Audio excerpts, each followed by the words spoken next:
I found that trailers are becoming more and more effective to marketing films due to promotions and new technologies such as 3D cinema. People are going to the cinema more and more in recent times due to the fact that it is far harder to find pirated copies of films on the internet with the new technologies of things such as 3D cinema. Trailers are extremely useful for giving people a sneak peek into a film without giving too much away and making them want to see more. It is highly important who has produced a film as to what kind of demographics it will appeal to. Companies such as Lionsgate produce mainly horror and scary movies, and people will be well aware of this. If somebody wanted to watch a horror movie, they are far more likely to watch one made by Lionsgate as opposed to one made by Working Title, who are a company who make much more upbeat, happy films. For a film to be successful, it must break boundaries while still somewhat following the usual conventions of the genre. If it contains a new concept yet still manages to follow many of the main conventions, then a film will generally be successful. My film has many conventional themes within it, such as blood and gore, as well as it being about two young girls who go on holiday to a house in the middle of nowhere and are never to be seen again. One thing in particular about my film that breaks the conventions of horror is the fact that the killer is actually a female. People tend to expect the murderer to be a male, and in most horror movies that is the case. In my film, this isn't the case. My reasons for this is because I felt that in breaking this convention I could show that it was not only men that were capable of murder, as well as making it far more interesting to the viewers and making it different to any other film they may have seen before. My trailer begins with a parental advisory notice. This states that the film is R-rated, which means it is restricted and no person under the age of 17 should be watching it. This instantly shows the viewer that it is a scary film and young children could not watch it.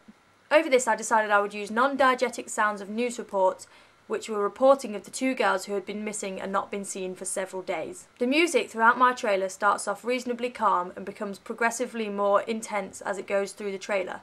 This is to build suspense and really emphasise to the viewers what kind of film it really is. The intense music towards the end over the parts of the young girl being murdered and the other young girl being locked in the shed really helped the viewer to see that it is a scary movie and also helped to build up tension and suspense. When I first made my trailer, it had a lot of the same scene throughout. I felt that this didn't really show off any skill and also was very boring for the viewer. I decided to change this because I felt that the viewer may get bored and may think that the film was rather uninteresting. For 12 days. Police are saying they still have no leads on what may have happened. Originally, this scene was going to be filmed through some bushes. The idea was that they were being watched by the murderer as they pulled up. I then, however, decided that this was perhaps not the best idea, as it was unclear through the bushes who the two main characters were, and it was very confusing for the viewers. It was not a very good establishing shot, and so I felt that a simple shot of the two driving up with the car from a long distance would be far more effective and would be far better at showing who the two main characters are. I decided to use a long shot for this so that I could get the full extent of what was going on when they pulled up with the car and took the suitcases out of the boot. The next scene I used was the first in 4 title sequences. The reason I used these was to break up the narrative and to add breaks within long scenes. I also felt that these helped to show the viewer what the film was really about, as well as helping along the storyline. This first one says "this summer." This is the first introduction to the film and sets the scene of when and where the film is being taken.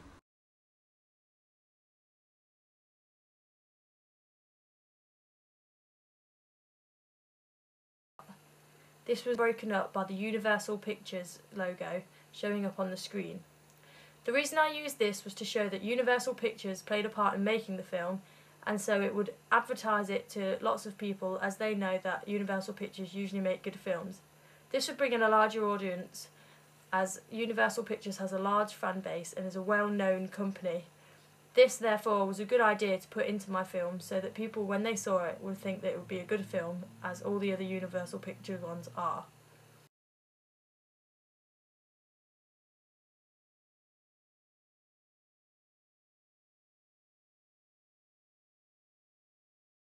I then showed a real establishing shot when the two girls were walking up towards the house. I felt that the shot was vital to introduce the two characters instantly before we go on any further into the trailer. This then shows the viewers that these are the two main characters and these are the characters that will be in the whole film throughout. After this scene, I decided to show the house. The house I chose is one which is very scary. I originally did not have a scene of this in the trailer, but after thinking about it, I decided that it was best to show the house so that I could really set the scene and show the viewers where it is. The angle I took it from is a low angle so that you can really see how scary it is, and the house seems much more imposing upon the viewers.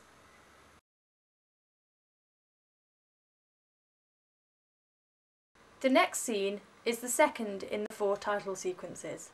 This title says "Be prepared." This title is part of the sentence throughout the whole film. This title not only helps to break up the film trailer, but it also helps to set the scene as well as tell the story. It helps the viewers to understand what is going on, and it also helps the viewers to see that it is a thriller.